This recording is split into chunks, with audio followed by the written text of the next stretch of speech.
is it possible to teach yourself to like foods that you don't like? Certainly think it's possible, and I know from experience, when I was a child, I disliked olives, disliked cauliflower, I disliked broccoli, didn't like the smell it left in your mouth, I remember, and avocado, and mushrooms. Mushrooms I thought I had some sort of reaction to, actually. It might have been psychosomatic, actually. Here's how I got over the things, and it's an interesting lesson for us all. Actually, if you let a toddler taste something and they don't immediately take to it, persist, because apparently after 10 to 15 tastes, they'll get used to it and they'll eat it. They're learning what good tastes are. They're learning from you what is safe and what is good for you. And a foreign taste to them is a bit weird. It's like presenting something slimy and icky in front of you, and something you're not familiar with, and asking you to put it inside you. And it's understandably quite traumatic to do that to someone without giving some context and without some assurance.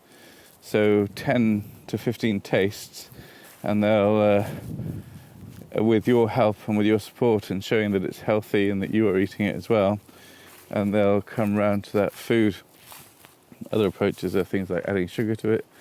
I don't think they're such healthy approaches. Either way, I started with olives when I worked for a Spanish tapas restaurant. I used to play the piano there every Friday. It was a great little restaurant, and they used to give me a meal afterwards, which was very sweet of them. And it was vegetarian food, but they always included these great big queen green olives, and I didn't like olives going in, but every time they gave me one, I said, well, Luke, leave me a couple of those olives. And I tried them, and the more I got used to them, the more I grew to love them.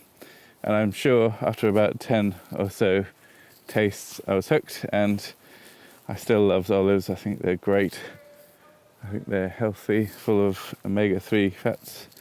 Highly recommend getting into olives. If you don't like them, try them 10 times. I did the same with cauliflower. A friend of mine didn't like strawberries, and I didn't like cauliflower. So we had a pact to make each other a meal every week. I would make him something with strawberries in it. He would make me something with cauliflowers in it. And we sat down and had a meal. It was a lovely time. And by the end of it, we both got used to it. At that time, I didn't feel like I liked cauliflower, but I felt like I could tolerate it a lot better than I used to. Nowadays, of course, I eat it all the time. I think it's a great vegetable, so great for us. And I get quite excited when I see it. It's really interesting how memory works like that, isn't it? And likewise, after the success of realising that and enjoying it, I've gone on to try and conquer my fear of mushrooms. And I thought that when I used to have mushrooms, that they'd make me feel quite dizzy, and I wanted to lie down. And I remember very vividly when I was a child going to a restaurant with my parents, and they serving up this pot of garlicky mushrooms in white sauce, and cheesy garlicky mushrooms, and they were absolutely delicious. I loved them at that point. It was so yummy. But then afterwards, I remember feeling really dizzy. I don't know if I'd had this intolerance before or after the mushrooms at that incident, but maybe I'd associated mushrooms with this feeling, and it was psychosomatic. It was coming back because I had associated with it. So recently, realising how good mushrooms are for you, I thought I'd resolve to try and work out this issue, see if it's just particularly mushrooms that make me feel dizzy, or whether it's all mushrooms, whether I can't try different varieties. And so I went at it with aplomb really, and fed myself with mushrooms every day. Got lots of mushrooms from a local farm shop, make sure I got good quality ones. Cooked them in a variety of ways with different things. And first couple of days I felt a little like I used to about mushrooms, although I thought I'd persevere, try different varieties. And since then, I haven't felt that way at all. In fact, I now welcome mushrooms. I'll add them to dishes and I'll choose them in restaurants, and I'll enjoy them. And it's a very weird thing, because it's something that was really ingrained in my personality, that I didn't like mushrooms, and that they caused me to feel dizzy, that I had some sort of intolerance of them. But actually, it appears that they don't seem to cause me any problems. They're very tasty, they're very nutritious, they're a really welcome bit of variety to my diet, and to this idea of a fairly low carb diet and more healthy, non-ultra processed foods. So that's mushrooms. That was my big one. And since then as well, I started eating, you guessed it, avocado. Avocado I never liked because of the texture, the creamy sort of slimy texture. I still liked guacamole a bit. Actually, I could eat guacamole with chips, with tortilla chips, and kind of just told myself that it wasn't avocado, I think. But recently I thought, well, in for a penny, in for a pound, let's try avocados and let's see if I can get over it. Because avocados, again, full of omega-3 fats. They are super good source of vitamins and of well, if you believe in these words, of calories, because they'll keep you going. And they're also, I discovered straight away, enormously satiating. So you eat an avocado with your breakfast, you won't be able to finish your breakfast.